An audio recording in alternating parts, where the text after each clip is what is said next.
America, Iran, ఇజ్రాయెల్కి సంబంధించినటువంటి war impact అనేది భారత్ పైన డైరెక్ట్లీ ఇండైరెక్ట్లీ చాలా తీవ్ర ప్రభావం చూపెడుతుంది, ముఖ్యంగా హోటల్ రంగం మీద.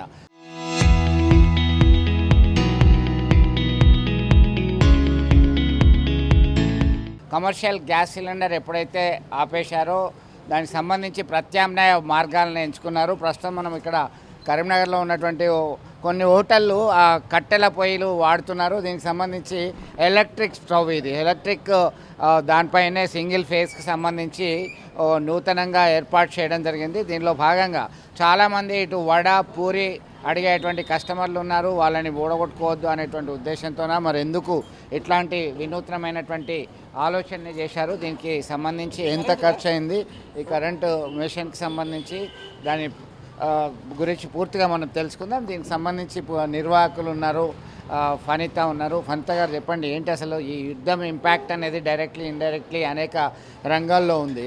మీరు పూరి కావాలన్న వాళ్ళకి ఇవ్వలేని పరిస్థితి, దోశ కావాలన్న వాళ్ళకి ఇవ్వలేని పరిస్థితి, ఏంటి అసలు దాని పేరేంటి, దాన్ని ఎంత ఇన్వెస్ట్ చేశారు, దీని ప్రత్యామ్నాయంగా ఎట్లా ఉన్నది? అంటే ప్రజెంట్ మనం చూస్తున్నాము కృత్రిమ కొరత కావచ్చు, అసలు వాంటెడ్లీ చేస్తున్నారో తెలియదు. గ్యాస్ అయితే క్లోజ్ అయిపోయింది. Of course main concept residential purpose ఉన్నది కాబట్టి కమర్షియల్ వాళ్ళకి కమర్షియల్ సిలిండర్స్ ఏం దొరకట్లేదు. సో చాలా హోటల్స్ ఈ 2-3 డేస్ నుండి చాలా క్లోజ్ అయ్యాయి. సో మేము కూడా మొన్నటి వరకు పూరి స్టాప్ చేసాము, దోశ స్టాప్ చేసాము, ఉన్న సిలిండర్స్తో నడిపించాము. బట్ ఇంకా ఆల్టర్నేట్ లేదు. మనము మన కస్టమర్స్ని అయితే అంటే మనకు 6 ఇయర్స్ నుండి ఉన్నాం కాబట్టి రెప్యుటేషన్ అయితే దెబ్బతినద్దు.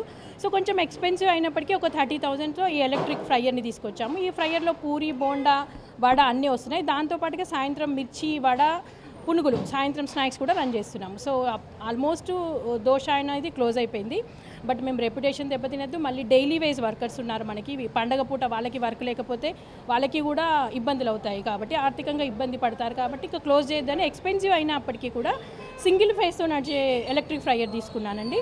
ఇది చెన్నై నుండి తెప్పించాను. సో చాలా యూస్ఫుల్గా ఉంది. అంటే ఆయిల్ కన్జంప్షన్ తక్కువగా ఉంది, కస్టమర్లు కూడా సాటిస్ఫై అవుతున్నారు. వడ లాంటిది మనం కడాయిలో కన్నా దీనిలో మంచి క్రిస్పీగా వస్తుంది.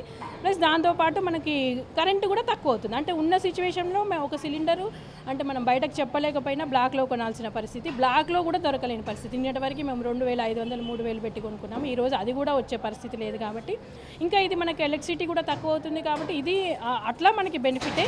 ప్లస్ కస్టమర్స్కి కూడా హ్యాపీ అవుతున్నారు. సో ఇది మేము కరీంనగర్లో ఇప్పటివరకు కట్టెల పొయ్యి యూజ్ చేశారు.